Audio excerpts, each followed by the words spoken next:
Hello, എല്ലാവർക്കും പുതിയൊരു വീഡിയോയിലേക്ക് സ്വാഗതം. ഇന്ന് ഞാനൊരു നാടൻ റെസിപ്പി ആയിട്ടാണ് വന്നിരിക്കുന്നത്. നമ്മുടെ നാട്ടിൻപുറത്ത് നമ്മുടെ വീടുകളിലൊക്കെ വെച്ച് വളർത്തുന്ന പപ്പായ കൊണ്ടുള്ള ഒരു തോരൻ, പപ്പായയും പരിപ്പും കൂടിയുള്ള വളരെ രുചികരമായ ഒരു തോരനാണ് ഇന്ന് ഉണ്ടാക്കുന്നത് കേട്ടോ. അപ്പോൾ അതെങ്ങനെ ഉണ്ടാക്കുന്നതെന്ന് നോക്കാം. അതിനായിട്ട് ഞാൻ കുറച്ച് പപ്പായ എടുത്തിട്ടുണ്ട്. ഇത് ഇവിടുത്തെ തന്നെ പപ്പായയാണ്. മഴയും കാറ്റും ഒക്കെ എത്ര ശക്തമായിരുന്നു ആ സമയത്ത് പപ്പായ കംപ്ലീറ്റ് ആയിട്ട് ഒടിഞ്ഞു വീണു. അപ്പോൾ അതിലുണ്ടായ കുഞ്ഞു കുഞ്ഞു പപ്പായയാണ്. ഒരു കുഞ്ഞു പപ്പായയുണ്ട്. വിളഞ്ഞിട്ടുണ്ടോ എന്നറിയില്ല. എന്തായാലും ഒന്ന് കട്ട് ചെയ്തൊക്കെ നോക്കാം. എന്നിട്ട് ഇതിനെ തൊലിയൊക്കെ കളഞ്ഞ് നന്നായിട്ട് പീൽ ചെയ്തെടുക്കാം. പിന്നെ ഇതിനായിട്ട് കുറച്ച് പരിപ്പ് ഞാൻ വെള്ളത്തിലിട്ടിട്ടുണ്ട്. നമ്മൾ കറിയും തോരനൊക്കെ വെക്കുന്ന പരിപ്പ് തന്നെയാണിത്. ഒരു അരമണിക്കൂർ ഞാനൊന്ന് കുതിർത്തിട്ടാണ് ഇതിന് വേവിച്ചെടുക്കുന്നത് കേട്ടോ. അപ്പോൾ പപ്പായ ആദ്യം പീൽ ചെയ്ത് കട്ട് ചെയ്ത് എടുക്കാം. പപ്പായയുടെ തൊലിയെല്ലാം കളഞ്ഞ് ഇതുപോലെ ചെറിയ കഷ്ണങ്ങളാക്കിയിട്ടുണ്ട്. എന്നിട്ട് അതിനെ ഒന്ന് ചീവി എടുത്തിട്ടുണ്ട്. കൊത്തിയരിഞ്ഞ് വേണമെങ്കിലും എടുക്കാം. കൊത്തിയരിഞ്ഞ് എടുക്കുമ്പോൾ നമുക്ക് കുറച്ച് സമയം അത് വേഗം സമയം എടുക്കും. ഇതുപോലെ ചീവി എടുക്കുകയാണെങ്കിൽ പെട്ടെന്ന് വേകുകയും ചെയ്യും കേട്ടോ. അപ്പോൾ ഇതെല്ലാം ഒന്ന് പെട്ടെന്നൊന്ന് ചീവി എടുക്കാം.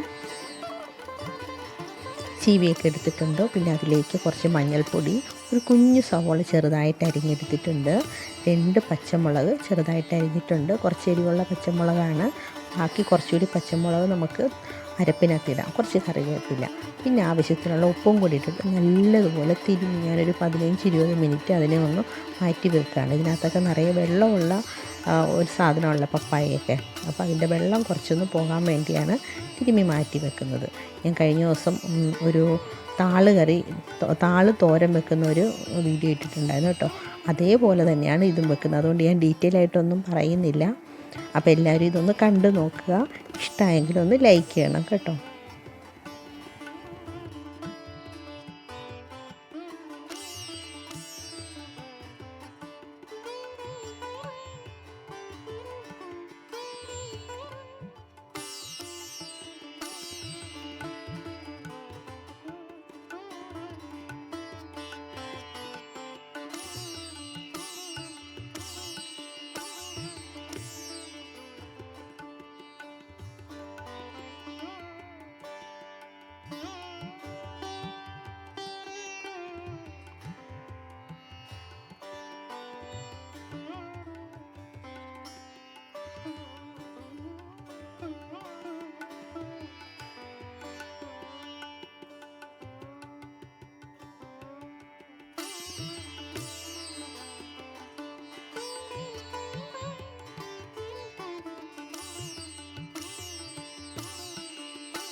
പരിപ്പും കൂടിയുള്ള തോരൻ റെഡിയായിട്ടുണ്ട്.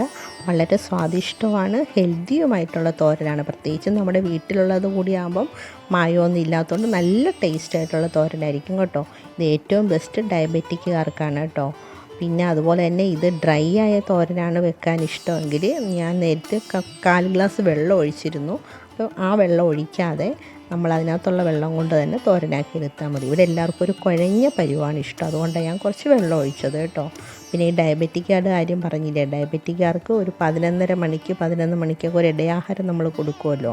ആ സമയത്ത് ഇതുപോലുള്ള പപ്പായ, ഇന്നലെ ഞാൻ കഴിഞ്ഞ ദിവസം വെച്ച താള്, അതുപോലെയുള്ള വെജിറ്റബിൾ കൊണ്ടുള്ള എന്തെങ്കിലുമൊക്കെ കൊടുക്കുകയാണെങ്കിൽ ഏറ്റവും ബെസ്റ്റാണ്. അപ്പോൾ ഉച്ച സമയത്ത് അവർക്ക് ചോറ് വളരെ കുറച്ച് കഴിച്ചാൽ മതി. ഒരു സ്പൂൺ 2 സ്പൂണൊക്കെ കഴിക്കാൻ പറ്റുള്ളൂ. വയറ് അതുപോലെ ഫില്ലായിക്കോളും. അപ്പോൾ ഇന്നത്തെ വീഡിയോ ഇത്രയൊക്കെ ഉള്ളൂ കേട്ടോ. Thanks for watching.